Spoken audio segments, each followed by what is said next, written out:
If winning really is everything, tonight's matchup between the Denver East Angels and your Hansen Hawks, then logic suggests losing gets you absolutely nothing.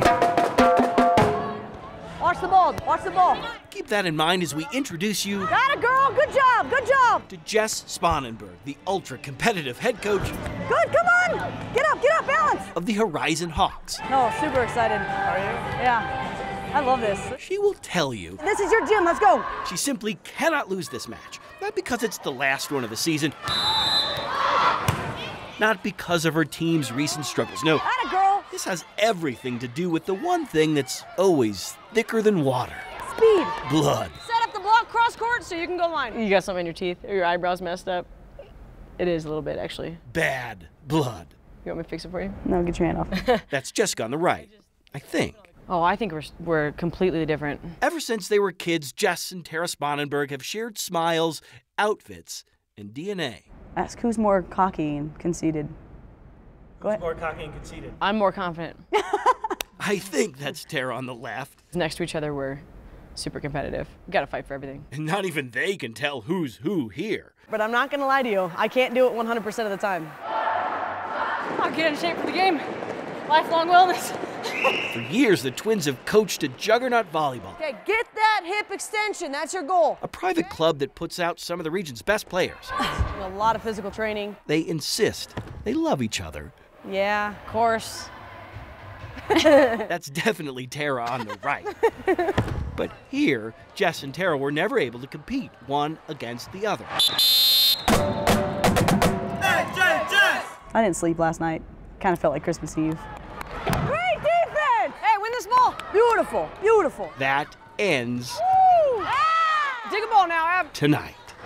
Tara's East Angels versus Jess's Horizon Hawks. And poor Dad It's pretty surreal to sit here and watch him coach. really can't root for either. Tara can be a little bit calmer, Jess is a little bit more of a hothead, but they take turns.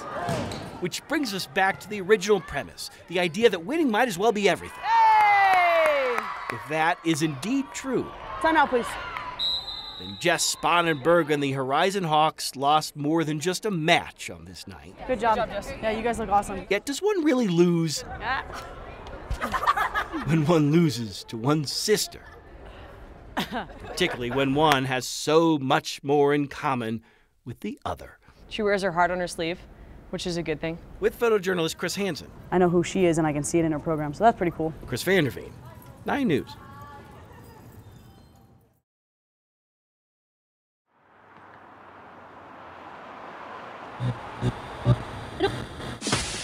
KOA News Time, 12:02. I'm Joe Chiuro. Many a midnight has come and gone. You may want to find a way to cool off this weekend. It's going to be a hot one.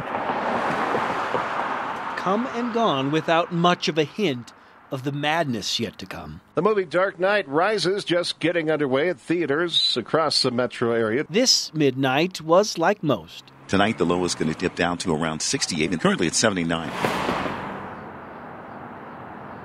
It was actually like most other nights for us. We had multiple people in the waiting room, 10 or 15 in the waiting room, I think. And we were actually on divert status. Very busy, very crowded. Meaning that ambulances weren't actually supposed to come to our hospital unless there was actually some sort of trauma or critical emergency. 23 of our beds were already taken. Just a very busy night. There was simply no way of knowing at 12:37 a.m. Unit, stand by for a tower. what 12:38 a.m. might bring.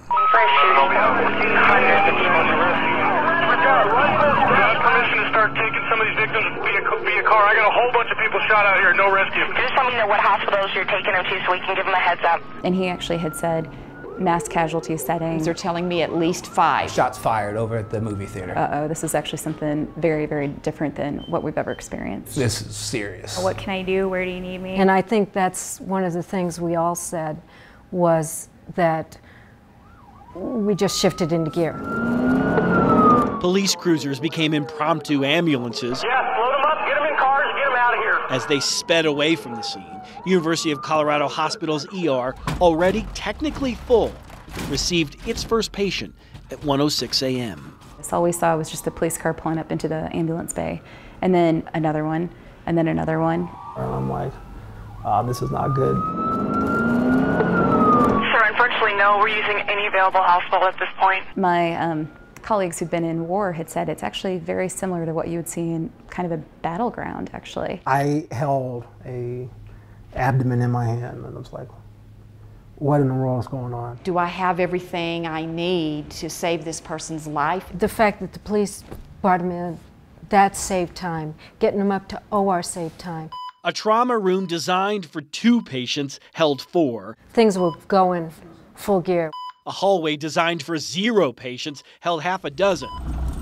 One patient urged Becky Davis to take care of other patients. And I'd stop by and I'd tell them, I'm sorry, you're in the hallway. We're going to get you, you're going to get taken care of. Davis, the ER's charge nurse seen in this surveillance photo, was the director of a production without precedent. It just was a constant work in progress. And I'm thinking, Suzanne Sortman, does the blood bank know? Do I have enough housekeepers? Do I have enough instrument techs? helped prep 6 operating rooms. I actually think it's still soaking in.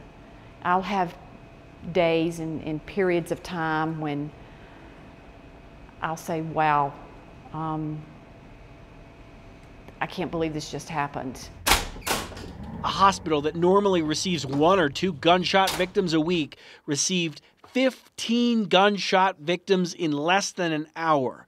This one had shotgun pellets everywhere. So we had gunshot wounds to the head, to the neck, to the belly, to the chest, people with like guts hanging out. There was one kid that asked, he had to go to surgery, and I explained to him it was going to be a little bit because, we'd already just sent 4 people to the operating room, and he asked me if he was going to die. And I was like, you're not going to die, you're going to make it through it. And one by one, doctors, nurses, EMTs, surgical techs, paramedics, people trained to save lives, saved life after life after life. And I think, the process of grieving has been really challenging for us in the emergency department because we're hardened folks, right? We're used to seeing anything and everything. And I think that night has kind of broken a lot of us in a way. Why? I think that's the biggest question for me is why. Why? Copy. All available units respond to the theater. Every patient brought to university's packed ER with a pulse left with a pulse. It's the only reason I come back. A miracle happened that night. Madness undoubtedly followed midnight that night. No more nights like that. I will remember that night forever. I don't want to experience that again. No, nothing I ever want to do again. Yet here they also learn that one's response to it This will be a forever thing. is how a life in medicine This doesn't go away. is often measured. I'm extremely proud of what the University of Colorado Hospital did that night. With photojournalist Chris Hansen, Chris Vanderveen, 9 News.